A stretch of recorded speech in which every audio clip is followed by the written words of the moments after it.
მოგესალმებით ჩემო მაყურებლებო. არსებობს ლეგენდა ადამიან მონადირეზე, რომელსაც მაგიური ძალები ჰქონდა.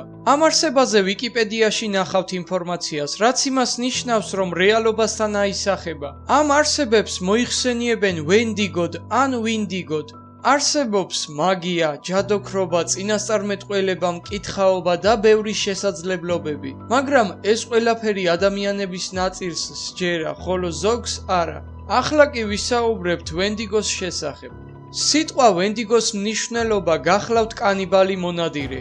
ის იყო ძალიან ცუდი ადამიანი ან მარტოხელა ადამიანი სიბოროტით სავსე. მას ისტორიაში მოიხსენიებენ როგორც ადამიანის ხორცის მოყვარულს.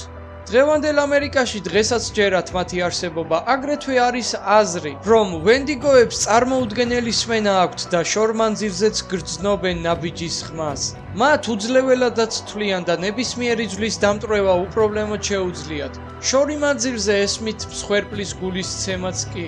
ნებისმიერ ამინჩი და უკუნით სიბნელეში ხედავენ მშვენივრად. აგრეთვე ხმის მიმსგავსებაც შეუძლიათ და აქვთ გიპნოზური სტვენის ძალა, რითაც მსხვერპლს მისკენ იზიდავენ ან მის ძილიანობას იწვევენ და რა თქმა უნდა მისი გუნდი, გლები, დათვები, არწივები, ყვავები, რომელთაც თავის ნადავლის ნახევარს უყოფს. რათა მასზე ეჭვი არ მიიტანონ, ის განსაკუთრებული ხმით მღერის და ამ ხმით ეძახის მტაცებელ ცხოველებს, რათა მისი ჩადენილი საქმე ბოლომდე დაასრულონ. აგრეთვე გამოცდილ და ძლიერ ვენდიგოს შეუძლია სინათლის მართვა. ვენდიგო ითვლება ჩრდილოეთ ამერიკის წყევლად. დაზუსტებით არავინ იცის ისინი საიდან გაჩნდნენ, მაგრამ არის რამოდენიმე ვერსია. ახლა კი მოგიყვებით ამ ვერსიების შესახებ. ნომერი პირველი, გასტრონომია.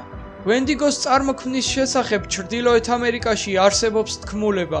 ამ თქმულებაში ნახსენებია მკაცრი ზამთარი და ვიღაცა განდევნილი გარესამყაროდან დარჩენილი.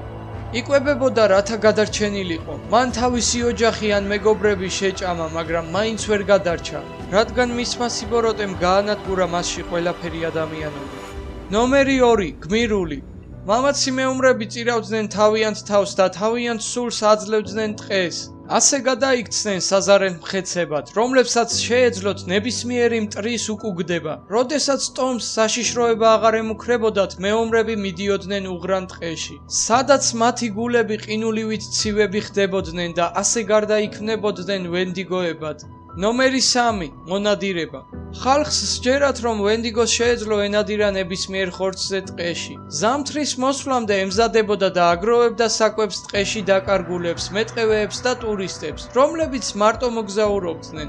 იშვიათ ჭორებშიც ნათქვამია, რომ ვენდიგოს ახალი ხორცის ნაკლებობა არ აწუხებს და ყოველთვის ჰყავს მსხვერპლი თავის ბუნაგებსა და სამალავებში. მის მენიუში შედის ბავშვის ნაზი ხორცი, ქალის ნაზი კანი, მამაკაცის მკვრივი კუნთები და რბილი ძვლები მოხუცების.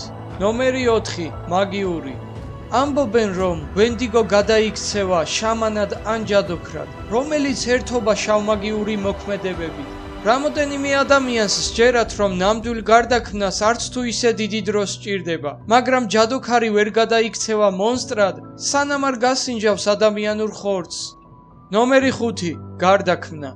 ვენდიგოდ გარდაქმნის პირველი ნიშნებია უცნაური სუნი, რომელსაც მომავალი მონსტრი გრძნობს.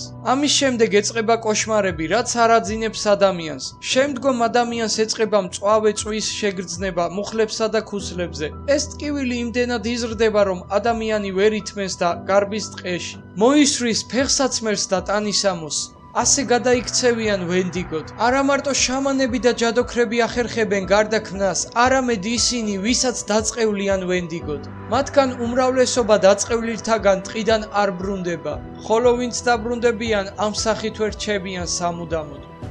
ჩემო მეგობრებო, მე რაღაც პროცენტით მჯერა ამ არსების. ვიკიპედიაშიც გააფორმეს ეს ლეგენდარული მონსტრი და მისი არსებობა არ არის გამორიცხული.